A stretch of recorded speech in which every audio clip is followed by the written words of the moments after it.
Let's move on to our next speaker. Our next speaker is Rakesh Gora. He is the lead consultant, energy and utility services, leading the RE100 initiative at Infosys. Now, Rakesh will speak about, the green initiatives at Infosys, which is a very interesting aspect for us, and their efforts in deploying the best and the latest technologies, advanced PV technologies at Infosys. Over to you, Rakesh. Thanks, Priya. Thank you for organizing this webinar. Hello, everybody. This is Rakesh Gora. I am working in Infosys for strategizing its 100% renewable energy consumption goals. So today, I would like to share some of our insights on the advancement in PV technologies in the international, academic segment as well as in the market. We will also like to share some of our experiences, in this segment.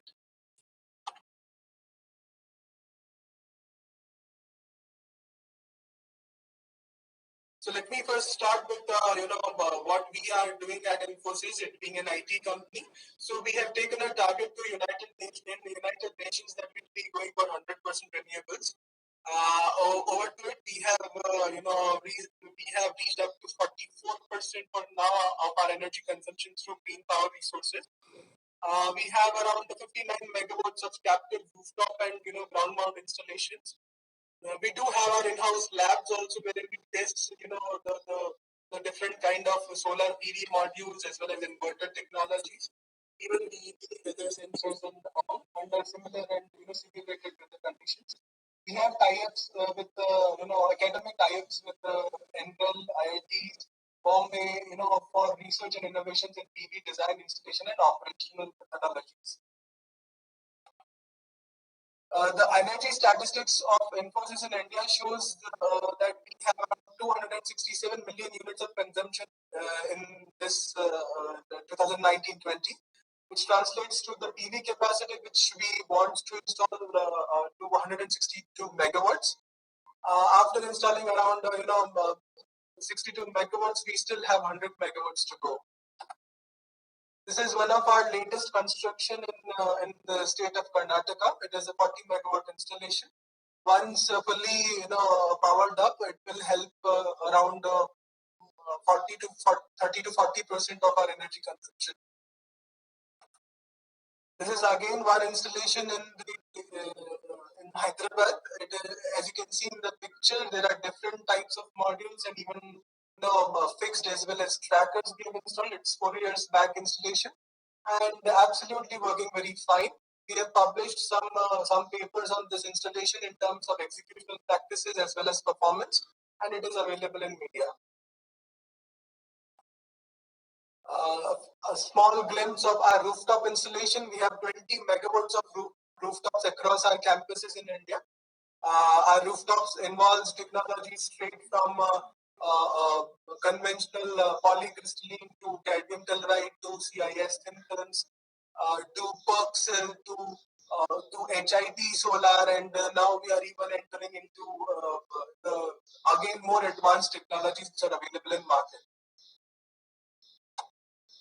So just to give a small idea about how we design our systems, considering the end game of money, what we are investing and what we are going to save, we try to go for high efficiency solar panels as well as inverters. We do have a robust monitoring and diagnostic practices with us, which goes up to module level of monitoring in some cases. In terms of performance improvement, other than designing concepts, we go for the latest sensors per se, monitoring soiling loss and all. We do practice the design methodologies also, per se, the orientation tilts as well as we go for north south also and east west also, depending on the availability of roof surface. Our maintenance practices are very, very well aligned with preventive and predictive terms. And as I discussed, we have a small test lab with us to ensure that the product which we are using and we are investing in will serve the purpose. So let's come to the agenda of this webinar, which is advanced PV technology. So in terms of advancement, yes, for last decades, the PV cell technology and even PV module manufacturing have evolved like anything. So the latest one, which we will be talking about in my future slides, will be about bifacial solar panels, the conventional PERC cell technology, the heterojunction technology, and perovskites. To a little minimal, I would like to give a small idea of. So this is a wonderful slide which is created by NREL, and they do keep updating it every year.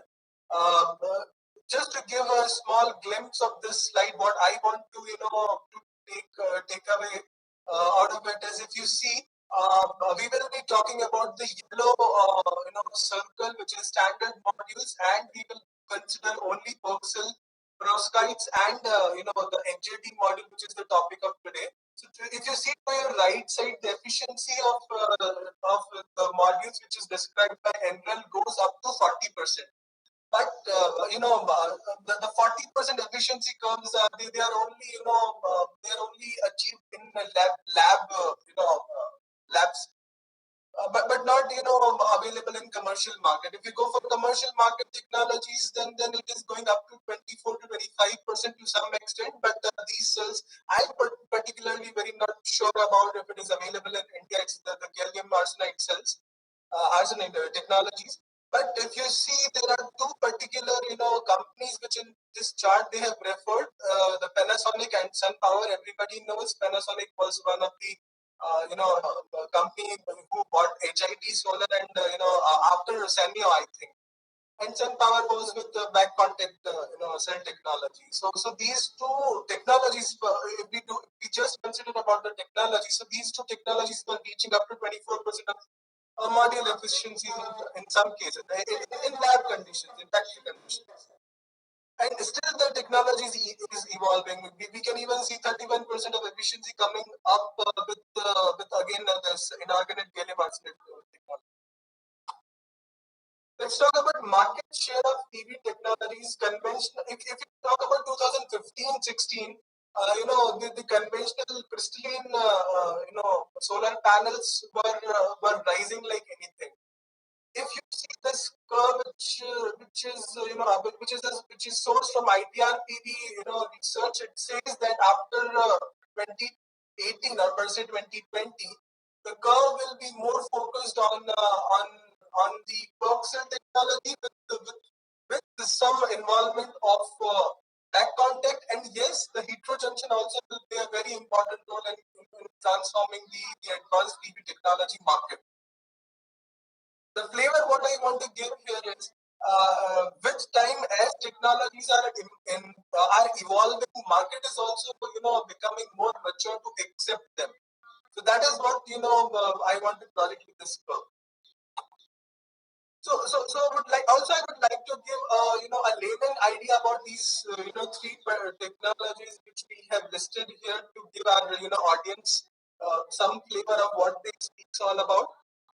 First is Perxel technology. So the basic difference between a Perxel technology and normal technology in a layman term is that it has an additional dielectric passivation layer, which will allow more electrons to flow through freely on the cell, and ultimately will give more energy output. So this is the basic understanding of a Perxel technology. It's not a new technology. In fact, University of New South Wales have claimed efficiency of 25% in 1989. Now, I think for last 2.5 years, this technology is coming into commercial market.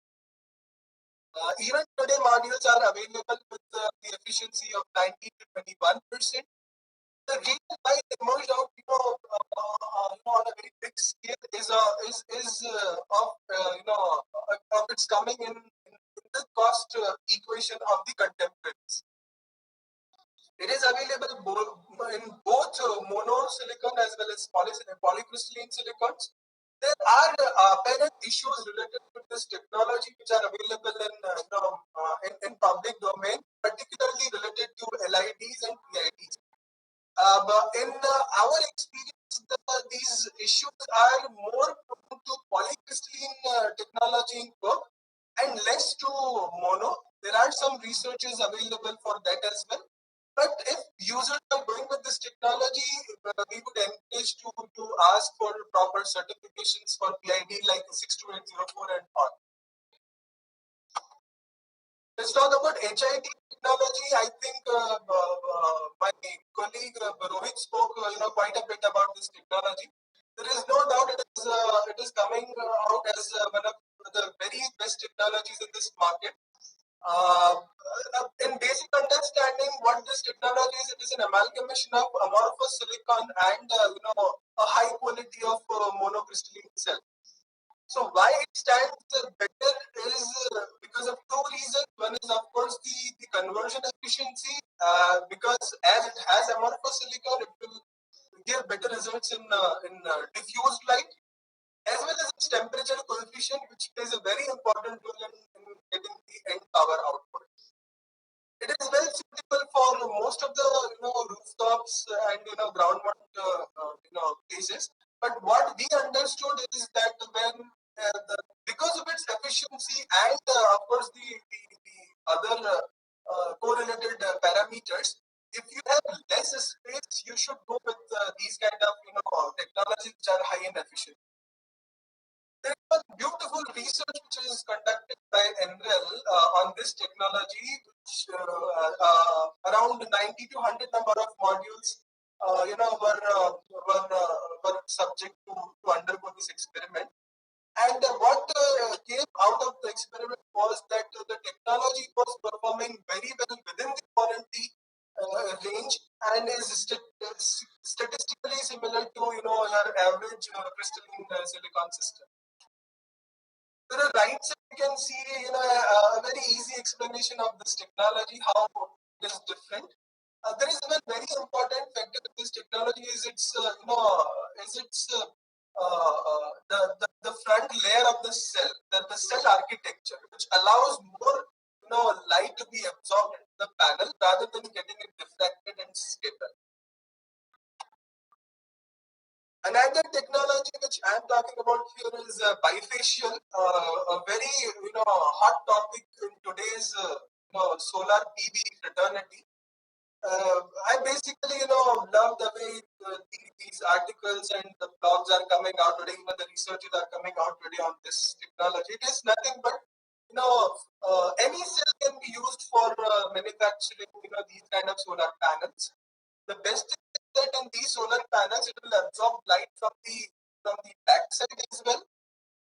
And some studies have suggested that for these solar panels mounted on dual axis trackers can give more than 30 to 40% of energy yield compared to the conventional solar panels themselves. But it is also subjective to the location where you have installed, to the albedo of that location, to the mounting structures, so many parameters are involved. Albedo factor basically is nothing. We will discuss about this thing in the later slides, but what I want to tell you here is there are researches which says that subject to albedo, to the height and mounting mechanism, the yield of these bifacial solar cells very different. To the right side, you can see the curve shows it's a study from NREL which shows that with bifacial and north-south direction compared to monofacial and north-south, there is 150% gain, and in east-west it is 200% gain.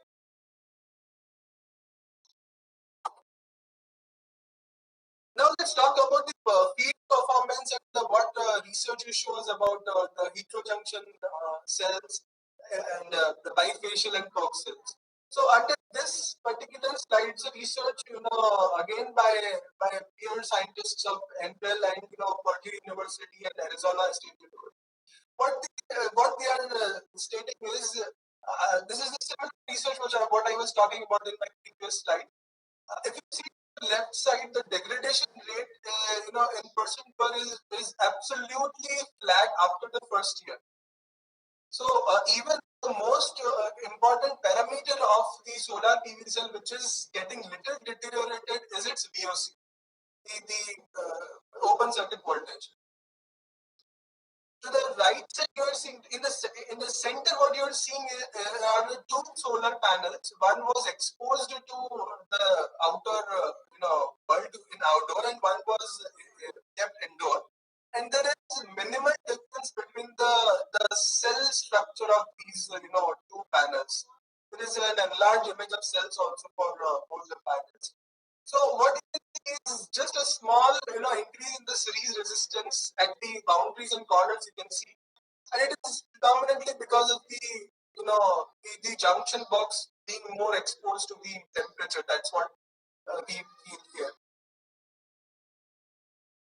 The performance which concluded on these solar panels is also represented to the left, the down curve, which is saying it is very very linear and ranging between 85 to 90%. The degradation is per se 0.62 plus minus 0.1% per year, which is as claimed by the manufacturers for particularly this technology. Let's talk about bifacial modules. Again, I'm referring to some of the researches and curves of PV Clean Tech Conference. There is one paper by ITRPB and NREL.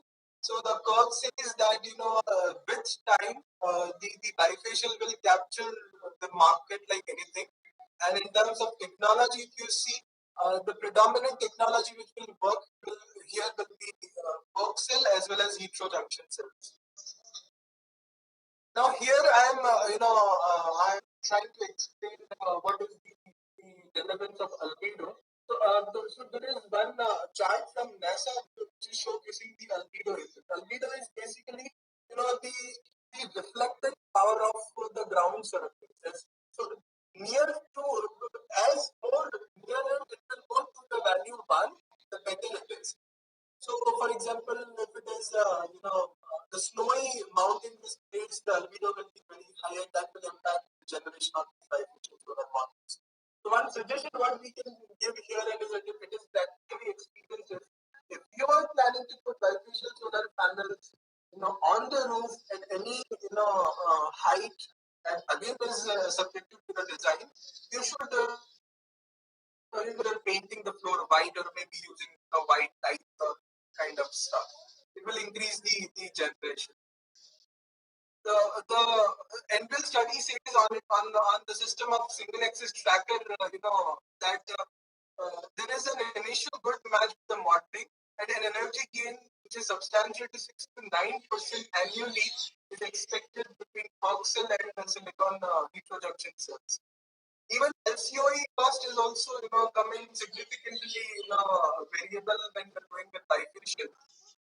It is $5 to $6 US cents per watt, and it is post tariff factor. On rooftops, as I said, also bifacial gives 5 to 7%, and depending on the albedo and the height conditions that you have satisfied in your design. This slide I want to show here, what is the manufacturing cost. It is a public, data. You can see here PERC cell and bifacial, bifacial cells will be more costly with respect to monofacial.